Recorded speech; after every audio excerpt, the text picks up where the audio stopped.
आत्मा को जानती हो क्या? हम बात सानिध्य की तब करें जब हम आत्मा को जानते हैं। और गुरु को जानती हो क्या? हाँ, ना गुरु को जानते हो ना आत्मा को जानते हो, क्योंकि गुरु ही आत्मा है, आत्मा ही गुरु है, दूसरा कोई नहीं। आत्मा हरिवंश प्रगट परमानंद, श्री हरिवंश प्रमाण। जैसे हमारे आचार्य हरिवंशन, हमारी आत्मा भी वही है। आत्मा और परमात्मा और गुरु ये केवल पर्यायवाची शब्द है, वो एक ही है।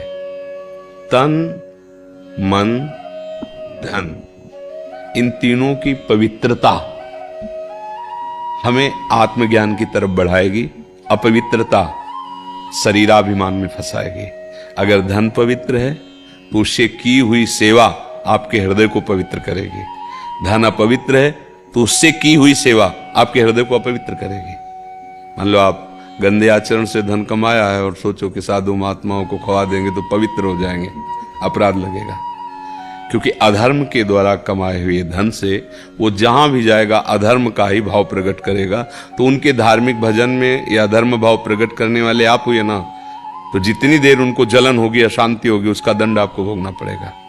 तन, जैसे आपका स्त्री शरीर है तो पति सेवा, पुत्र सेवा, सास ससुर की सेवा। मन, प्रभु के नाम में। सावई मना कृष्ण पदारविंदयो। अगर ऐसे चलो तो हमारा स्वरूप ही है, जो मैं तत्व है, जो गुरु तत्व है, जो ब्रह्म तत्व है, वही आत्मा है, कोई दूसरा नहीं।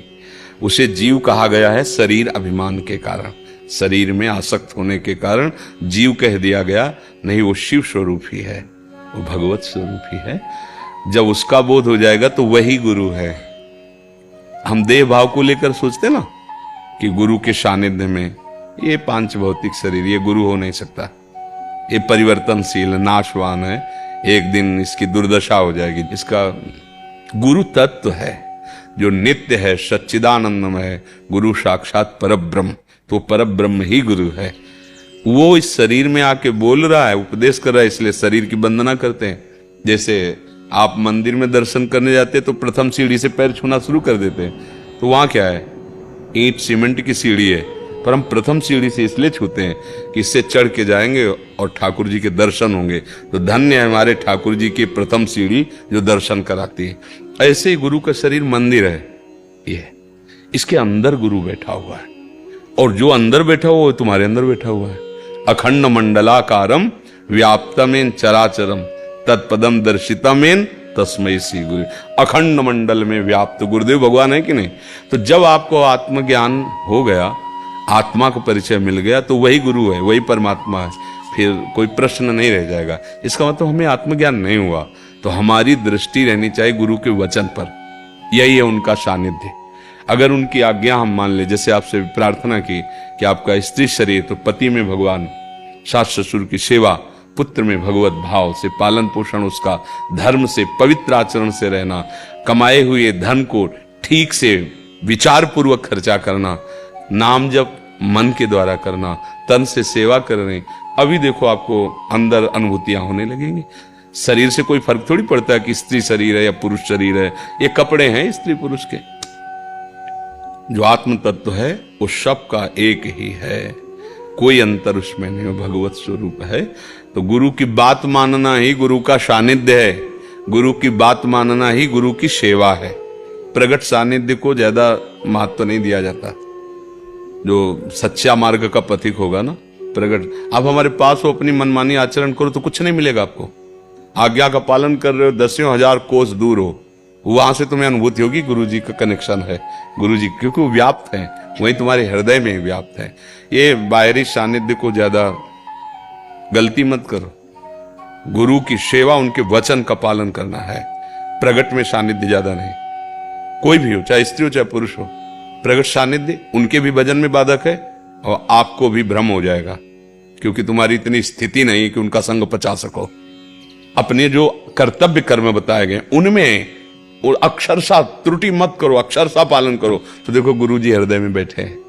और प्रगट सानिध्य की तरफ भागे, उनके वचनों को ठुकरा दिया, कुछ हाथ नहीं लगेगा, और दोष दर्शन हो सकता है, अपराध बन सकता है।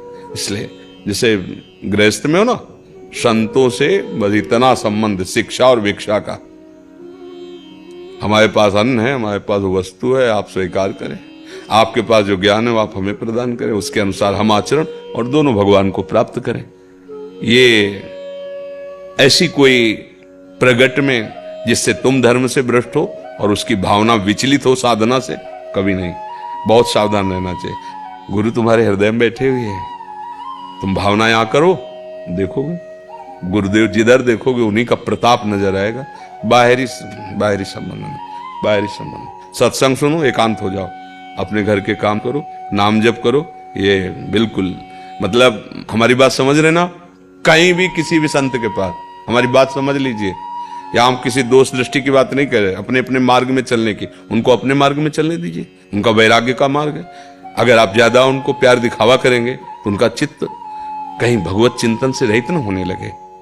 इसलिए तो उन्होंने माता पिता भाई परिवार छोड़ा है। तो आपको सहयोग ये करना है कि उनका चित्त हमारा चिंतन न करने लगे। सेवा की, आज्ञा पालन की दूर। तुम्हारा मन धर्मयुक्त चले, उनका मन भगवत युक्त रहे, दोनों का काम बन जाएगा। अगर हम दोनों गलती करोगे तो फिर दोनों को दंड मिलेगा। एक न सुने एक नहीं देखा, गुरु शिष्य अंध बधिर कर लेखा। हरे शिष्य धन शोक न हरे, सो गुरु घोर नरक में परे। होश से ऐसा नहीं कि गुरु हो गए तो मनमानी हो गए तो फिर उसके लिए कानून है। आप देखते ना, राष्ट्रीय कानून और भागवतिक कानून दोनों से दंड मिलेगा, कोई भी हो। एक शिष्य मंडली के साथ गुरुजी जा रहे थे। केचुआ जानते हो? केचुआ जो माटी में होता है, लाल चींटी, शास्त्रों चींटी उसे खा रही थी। तो उनका गुरुजी इसका कितना कोमल शरीर, कितना कष्ट होता होगा। ये लाल चींटी जब काटती है छत्ता पे, वो मतलब एक दाना से पड़ जाता है बहुत। तो बोले गुरुजी इसका तो बहुत कोमल शरीर है, कौन सा इसने पाप किया? वो दिव्य दृष्टि संपन्न थे। बोले गुरुजी हैं गुरुजी, और ये चेला हैं जो चींटी बने हुए हैं। इन्होंने नोचा है, अब नोच रहे हैं। अवश्य में भोक्तव्यम कृतम कर्म। गुरु शिष्य का संबंध कैसा? जैसे पवित्र अपना बच्चा हो और गुरु मां है। तुम्हें सतमार्ग, तुम्हें सद्भाव, बस अपने मार्ग में चलो। व्यवहार का अंतराय रहना चाहिए, चिंतन का अंतराय नहीं रहना चाहिए। चिंतन उनके द्वारा दिया मंत्र और उनके मार्ग में चलो तो गुरु यहां बैठे नजर आएंगे, गुरु यहां बैठे न। और बाहरी व्यवहार फिर त्रुटि हो जाएगी, क्योंकि काजर की कोठरी में कैसो भी सयान हो जाए, दाग लागी है पैलागी है पैलागी है। अति विचित्र भगवंत गति, दैवी हेषा गुणमयी मम मायाद। जो ज्ञानिन कर चिता परई, बरियाई विमोह बस करे। शास्त्र की आज्ञा के अनुसार दोनों को चलना चाहिए। गुरु प्रेम का मतलब है उनके द्वारा दिए नाम मंत्र आज्ञा पर प्रेम करना। शरीर के प्रति ममता करेंगे तो कल शरीर की किडनी फेल नहीं रहेगा। आप कहोगे ना कि गुरु हमारे मर गए, तो मरण धर्मा को गुरु बनाया था क्या? गुरु तो अविनाशी होता है, फिर समझ नहीं पाएंगे। फिर होगा कि गुरु तो मर गए, हमारा क्या होगा? नहीं, गुरु पहले थे, अब हैं, आगे रहेंगे। हाँ, शरीर उनका वो तो पोशाक है, बदलते रहते हैं। गुरु तो हमारे हृदय में आके बैठ गए। जब तक तुम्हारा कल्याण नहीं होगा तुम्हारे गुरु जाने वाले नहीं। देख ले, अपने भाव से गुरु का वर्ण कर लो, उनकी आज्ञा पे चलो, तो बाहर से गुरु तो अंतर ध्यान हो जाएंगे, लेकिन अंदर बैठे गुरु तभी जाएंगे, तुम्हें लेके जाएंगे। तुम्हें पता चलेगा गुरुजी हमें संभाल रहे हैं, गुरुजी हमें पकड़े, गुरुजी हमें प्रतिपल उपदेश कर रहे हैं। स्वप्न में जागृत में अनुभूति होगी। गुरु तत्व है भाई, शरीर नहीं है गुरु। ये नाशवान है, ये बिल्कुल पांच भौतिक परिवर्तनशील, इस पर महत्व नहीं रखना चाहिए। इसको हम इसलिए पूजते हैं कि इसके मंदिर में गुरुदेव बैठे हैं, इसलिए पूजते। जैसे मंदिर है ना, तो बना तो ईंट और सब सामग्री का है, लेकिन हम वहां डेहरी भी पूजते हैं क्योंकि हमारे प्रभु विराजमान है। तो लक्ष्य हमारा प्रभु है, ना कि वो ईंट पत्थर है। उस ईंट पत्थर को भी हम प्रभु के समान पूजते हैं क्योंकि प्रभु यहां विराजमान। इस भावना से देखा जाता है। ये बाहरी व्यवहार ठीक नहीं रहता। व्यवहार ठीक रखोगे तो परमार्थ में गुरु का संबंध केवल परमार्थ के लिए होता है, व्यवहार के लिए नहीं। इसलिए तन से सेवा करो परिवार की, धन से सेवा करो धर्म की और मन से चिंतन करो भगवान का, तो जो हमारा स्वरूप है वो अपने आप प्रकाशित हो जाएगा। उसके लिए प्रयास नहीं करना होता, प्रयास करना होता है अधर्म त्याग के लिए, गंदे आचरणों के त्याग के लिए, भजन को बढ़ाने के लिए। जहां भजन शुरू होगा अपने आप अनुभव होना शुरू हो जाता है। जैसे एक एक अन्न ग्रास से तुष्टि पुष्टि क्षुधा निवृत्ति होती है, ऐसे एक एक नाम से संसार से वैराग्य, भगवान के ज्ञान का जो स्वरूप है उसका ज्ञान और आत्मस्वरूप का बोध अपने आप प्राप्त हो जाता है। भाई अब एक कवल खाओ, बहुत दिन के भूखे हो तो तुम्हें तृप्ति थोड़ी लगेगी, लेकिन उतनी हुई है, पर पता तब चलेगा जब आधा पेट हो जाओगे। तो ऐसे 24 घंटे में कम से कम 12 घंटे तुम्हारा जब भजन होगा, तब तुम्हें समझ में आने लगेगा कि क्या नाम का स्वाद है, क्या भगवदानंद है, रोम रोम पुलकित होने लगेगा, फिर तो निरंतर चलने लगेगा।